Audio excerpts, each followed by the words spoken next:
Latest టెక్నాలజీతో చిన్న injection తో నన్ను పూర్తి ఆరోగ్యవంతురాలను చేశారు. Elite spine and pain management centre, Manikonda, Dilsukh Nagar. కానీ కేసీఆర్ చెప్తున్నాడు హంగ్ పార్లమెంట్ ఏర్పడబోతుంది, 12 నుంచి 14 సీట్లు మాకు వస్తున్నాయి, మేము క్రూషియల్ రోల్ ప్లే చేయబోతున్నాం కేంద్రంలో అని. సార్ ఒకటి మీరు ఒప్పుకుంటారా చెప్పండి సార్.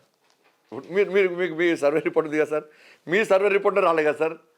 ఇప్పుడు రవిప్రకాష్ గారు టాప్ కరెక్ట్ అన్ని విషయాలు కూలంకషంగా వివరించి అందరు అభిప్రాయాలు తీసుకొని గ్రౌండ్ లెవెల్లో క్షేత్రస్థాయిలో సర్వే చేసి రిపోర్ట్ ఇచ్చారు. 14 వచ్చినాయా సార్, 10 వచ్చినాయా, 2 వచ్చినాయా, 1 వచ్చినాయా? 3వ ప్లేస్ సార్ టీఆర్ఎస్ పార్టీ, 3వ ప్లేస్లో బీఆర్ఎస్ పార్టీ. కేసీఆర్ మాటలు పట్టించుకుంటారా సార్? కానీ కేసీఆర్ అంటున్నాడు ఈసారి మళ్ళీ మోడీ వస్తే కేంద్రంలో హైదరాబాద్ని యూనియన్ టెరిటరీ చేస్తారు, గోదావరి నీళ్లను కర్ణాటకకు తమిళనాడుకు తరలించుకుపోతారని. దాన్ని అడ్డుకోవాల్సిన అవసరం లేదంటారా? సిగ్గుండాలి కేసీఆర్ అంటానికి.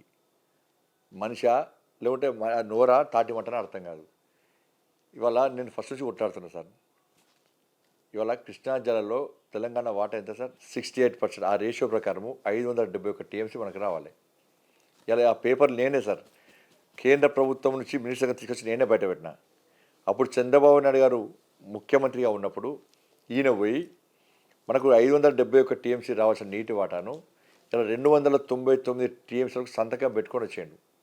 నెక్స్ట్ మళ్ళీ అపెక్స్ కౌన్సిల్ సమావేశాలు కూడా సేమ్ మళ్ళీ దానికి సేమ్ అదే విధంగా ఒప్పుకొని వచ్చింది. వాళ్ళ పరిస్థితి ఏంటి సార్? ఇవాళ దాని మీద ఇప్పటికీ కేసీఆర్కి సమాధానం లేదు. ఇలా ఈ ప్రాంతాలు ఎడారి నల్గొండ కానీ, మహబూబ్నగర్ కానీ, రంగారెడ్డి కానీ, ఖమ్మంలో కొంత ప్రాంతం కానీ ఎడారి కావడానికి కారకులు ఎవరు సార్? పక్క రాష్ట్రపైన ప్రాజెక్టులు కడుతుంటే బిర్యానీ ఇచ్చి దోస్తాన్ చేసి వాళ్ళకి అవకాశం ఇచ్చింది ఎవరు సార్? అపెక్స్ కౌన్సిల్ సమావేశం నేను పెట్టిస్తే ఇలా వాయిదా ఇచ్చింది ఎవరు సార్? ఇవాళ ఆడికి పోయి రోజాకి ఇచ్చే రొయ్యల పులుసు దాగి రాయలసీమ రతనాసీమ చేస్తానది ఎవరు సార్? కానీ తెలంగాణ ప్రయోజనాలు కాపాడేది బీఆర్ఎస్ మాత్రమే. తెలంగాణ కాపాడాలంటే బీఆర్ఎస్కే ఓటేయమని ఆయన కుటుంబ ప్రయోజనాలు కాపాడుకోవడానికి ఆయన అవసరం. ఇవాళ 30 లక్షల కోట్ల ప్రాజెక్ట్ తీసుకుపోయి 130 కోట్లు పెట్టింది. వాళ్ళ 130 కోట్లు పెట్టింది. వాళ్ళ జాతీయ నేను అంటుంటే జాతీయ హోదా ఇయ్యదా అంటారు. జాతీయ హోదా ఇస్తాను కదా జాతీయ హోదా. డిపిఆర్ ఏమంటే ఎందుకు వేయాలి? డిపిఆర్ ఏమంటే ఎందుకు వేయాలి సార్? ఇలా మాకు జాతీయ హోదా ఇస్తే ఇలా కుంప ముడుతుండే సార్, కేంద్ర ప్రభుత్వం బదనాం అవుతుండే కదా, ఇలా ఊలిపోయింది కదా, పిల్లలు ఊంకినాయి కదా. అప్పుడు మీరు ఏమంటారు? కేంద్ర ప్రభుత్వం ఏం చూసావు ఇచ్చింది జాతీయ హోదా ఎట్లా ఇచ్చింది? అందరూ అనకపోదురా. డిపిఆర్ చేయడానికి 2 సంవత్సరాలు పట్టింది ఆయనకు, బండారం బయటపడుతుందని చెప్పండి. ఫోన్ ట్యాపింగ్ కేసులో మీకు రాష్ట్ర పోలీసుల మీద నమ్మకం లేదా? ఎందుకు సిబిఐ ఎంక్వైరీ అడుగుతున్నారు? సార్ రాష్ట్ర పోలీసు మీద నమ్మకం కాదు, ప్రభుత్వం మీద నమ్మకం లేదు. ఇప్పుడు ఈ మధ్యలో చూడండి సార్, మీరు ఒక 15 డేస్ నుంచి చూడండి, 15-20 డేస్ చూడండి, కాంగ్రెస్ పార్టీ ఏ నాయకుడు కూడా ఫోన్ ట్యాపింగ్ గురించి మాట్లాడాడు. కథం క్లోజ్, మొత్తం క్లోజ్.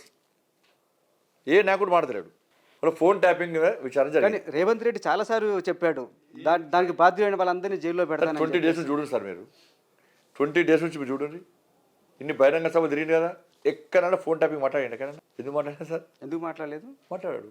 ఎందుకు? దోస్తాను ఇద్దరిది అంతే. వీళ్ళ కేసులు వాళ్ళ దగ్గర ఉన్నాయి, వీళ్ళ చిట్టా వాళ్ళ దగ్గర ఉన్నది, వాళ్ళ కేసులు వీళ్ళ దగ్గర ఉన్నాయి. ఇలా ఫోన్ ట్యాపింగ్కు రాధాకిషన్ రావు గారిని అరెస్ట్ చేశారు, కస్టడీ తీసుకున్నారు, ఆయన స్టేట్మెంట్ రికార్డ్ చేశారు.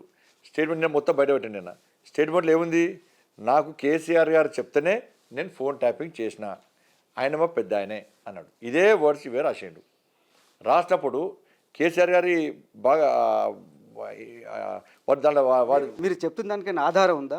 ఆయన పోలీస్ కస్టడీలో ఉన్నాడు, లేదంటే జ్యుడిషియల్ కస్టడీలో ఉన్నారు? నేను పేపర్స్ పెట్టినా సార్, నేనే ప్రెస్ కాన్ఫరెన్స్లో మొత్తం డీటెయిల్ రిపోర్ట్ బయటపెట్టినా. 50-60 పేజీల రిపోర్ట్ మొత్తం బయటపెట్టాను నేను. రిమాండ్ దానిలో రిమాండ్ షీట్లో మొత్తం బయట చూపెట్టాను. విలేకరుల సమావేశాలు మొత్తం చూపెట్టాను రిమాండ్ షీట్లో. స్టేట్మెంట్ రికార్డ్ చేశారు ఎవరిది? రాధాకిషన్ రావు గారిది. స్టేట్మెంట్ మొత్తం క్లియర్ విలేకరులకే చూపెట్టాను. ఇవాళ మరి కేసీఆర్ మీద చర్య తీసుకుంటలేరు సార్. ఇవాళ సిరిసిల్లలో ప్రణీత్ రావు అనే వ్యక్తి, ఇదే సిరిసిల్ల, ఇక్కడనే వాళ్ళ కంట్రోల్ రూమ్. మరి కంట్రోల్ రూమ్ అన్నప్పుడు ఇక్కడ ఎవరి సపోర్ట్తో చేసిండి? ఇక్కడ ఎవరు సపోర్ట్? కేసీఆర్ కొడుకు సపోర్ట్తోనే చేస్తాడు ఆయన, ఇంకో సపోర్ట్ లేకుంటే చిన్న చిన్న విషయాలు పట్టుకునేటువంటి కేసీఆర్, భార్యాభర్తల ఫోన్లు అయిన కేసీఆర్, ఇలా ఇక్కడ జరుగుతుందో కేసీఆర్ కొడుకు తెలియదా సిరిసిల్ల జరిగేది? రేవంత్ చెప్తున్నాడు కదా, నేను బదిలా తీసుకోవటం ఇంకా మొదలు పెట్టలేదు, తీర్చుకుంటా అని. ఎలక్షన్ల తర్వాత ఏమన్నా తీసుకుంటా చూడ సార్, తీసుకుంటా కదా నేను చూసేది, తీసుకుంటా కదా నువ్వు చూసేది. ఏం ముహూర్తం చూస్తారా దానికి? ఏమన్నా నా అటువంటి అయితే తీసుకొని లోపల దొక్కుతుంది ఇప్పటికైతే నేను కేసు అంటే తీసుకొని లోపల దొక్కుతుంది గ్యారెంటీ దొక్కుతాను సార్ నేను గ్యారెంటీ దొక్కుతు లోపడేసి మీరు గ్యారెంటీ దొబ్బుతాం అంటున్నారు, కానీ ఆర్ఆర్ ట్యాక్స్ అని అంటున్నారు. ప్రధాని మోడీ హైదరాబాద్ కానీ తెలంగాణకు వచ్చినప్పుడు ఏంటి ఆర్ఆర్ ట్యాక్స్ అంటే ఏంటి? వారు చెప్పిన క్లియర్ చెప్పిరా సార్.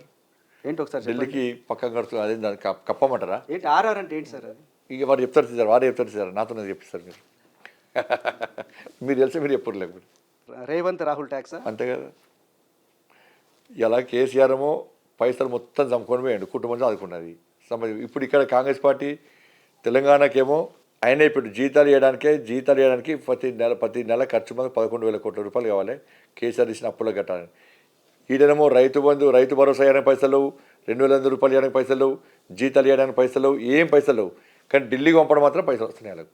కానీ కేసీఆర్ అడుగుతున్నాడు మిమ్మల్ని సూటిగా, నిజంగా ఆర్ఆర్ ట్యాక్స్ అనేది ఉంటే మోడీ ఎందుకు యాక్షన్ తీసుకోడు? మీ ఇద్దరు మిలాఖత్ అయ్యారా కాంగ్రెస్ బీజేపీ అని? ఎవ్వరు అడుచుకోసారి ఈ మిలాఖత్. ఇప్పుడు మీరు చూడండి, ఎలక్షన్లు వస్తే ఒకసారేమో బీజేపీ వాళ్ళు బీఆర్ఎస్లో ఏమంటారు సార్, బీజేపీ కాంగ్రెస్ ఒకటే, ఎప్పుడైనా ఒకటేతామా సార్? బీజేపీ కాంగ్రెస్ ఒకటే వాళ్ళు. ఇది ఆన్సర్ చెప్పండి సంజయ్ గారు. ఎందుకు ఆర్ఆర్ ట్యాక్స్ అంటున్న ప్రధాని యాక్షన్ ఎందుకు తీసుకోవడం? కదా సార్, తీసుకుంటారు సెలక్షన్లో తీసుకుంటారు. అంతకుముందు కూడా ఒక 5 ఏళ్ళు కనీసం కాళేశ్వరం ఏటీఎంగా మారింది కేసీఆర్ సర్కార్కి అన్నారు, చాలా ప్రతిసారి అందరు అన్నారు. ఎందుకు యాక్షన్ తీసుకోవడం లేదు? ఇప్పుడు ఎంక్వైరీ చేస్తుంటే సిబిఐ రాకుండా ఉత్తర్వులు చేసింది ఎవరు సార్? వీళ్ళే కదా. అది తప్పు చేస్తూనే ఉన్నాడు అన్నాడు కదా. మరి ఇప్పుడు కాంగ్రెస్ పార్టీ కూడా అప్పుడు అన్నది కదా, సిబిఐ ఎంక్వైరీ చేయాలని చెప్పని. మరి కాంగ్రెస్ పార్టీ అధికారానికి వచ్చింది కదా. కాళేశ్వరం విషయంలో కానీ, ఫోన్ ట్యాపింగ్ విషయంలో కానీ సిబిఐకి ఇవ్వాలని చెప్పి ఎందుకు రాష్ట్ర ప్రభుత్వం కొడతలేదు? కోరకపోవడం కారణం ఏంది? ఇప్పుడు కాళేశ్వరం మీద ఎంక్వైరీ చేస్తున్నారుగా, జ్యుడిషియల్ ఎంక్వైరీ చేశారు కదా సార్. పోయి national dam safety authority report ఇచ్చింది, విలేజ్ కమిటీ రిపోర్ట్ ఇచ్చింది, ముఖ్యమంత్రి గారు వేరు, మంత్రులు వేరు, జరిగింది వాస్తవమైన ఎక్స్పర్ట్ కమిటీ ఇచ్చింది. ఇచ్చినాక ఇంకా విచారణ ఏముంది సార్? ఇంకా విచారణ ఏముంటుంది? ఏమిలో ఇద్దరి మధ్య అండర్స్టాండింగ్. మీరు అసెంబ్లీ చూడండి, మీరు అలా వీళ్ళు కాళేశ్వరం అంటారు, వాళ్ళు కృష్ణ అంటారు. కానీ బీఆర్ఎస్లో ఇంత ప్రధాన ప్రతిపక్షమైన బీఆర్ఎస్ పార్టీ అసెంబ్లీలో ఈ 6 గ్యారెంటీల గురించి ఏం మాట్లాడే, ఇద్దరి మధ్య అండర్స్టాండింగ్. మీరు 6 గ్యారెంటీలు మాట్లాడదు. మీరు కాళేశ్వరం ఉన్నరి, మీరు కృష్ణా ఉన్నరి, మేము కాళేశ్వరం అంటాం. కానీ రేవంత్ అంటున్నాడు 5 బీజేపీ ఎంపీలు గెలిపించడానికి కేసీఆర్ సుపారీ తీసుకున్నాడు, అందులో భాగంగానే బండి సంజయ్ మీద డమ్మీ క్యాండిడేట్ని పెట్టాడని. నిజమేనా? బీఆర్ఎస్ వాళ్ళు ఏమంటారు సార్? బండి సంజయ్ గెలవడానికి కాంగ్రెస్ వాళ్ళు రేవంత్ రెడ్డి బండి సంజయ్ ఒకటే, అందుకే డమ్మిని పెట్టని వాళ్ళు అంటున్నారు. నమస్తే అండి. ఇది వ్యాపారం గురించి కాదు, ఓటు గురించి. ఎన్నికల్లో ఓటు వేయడం మన హక్కు మాత్రమే కాదు, కర్తవ్యం. ఎంతో మంది మహా నేతలు శ్రమించి ప్రాణత్యాగం చేసి ఈ అవకాశాన్ని మనకిప్పించారు. అందరూ ఓటు వేద్దాం. ఎందుకంటే ఓటు హక్కు ఊరికే రాదు. నా ఓటు ఎవరికో తెలుసా? అది సీక్రెట్ అండి.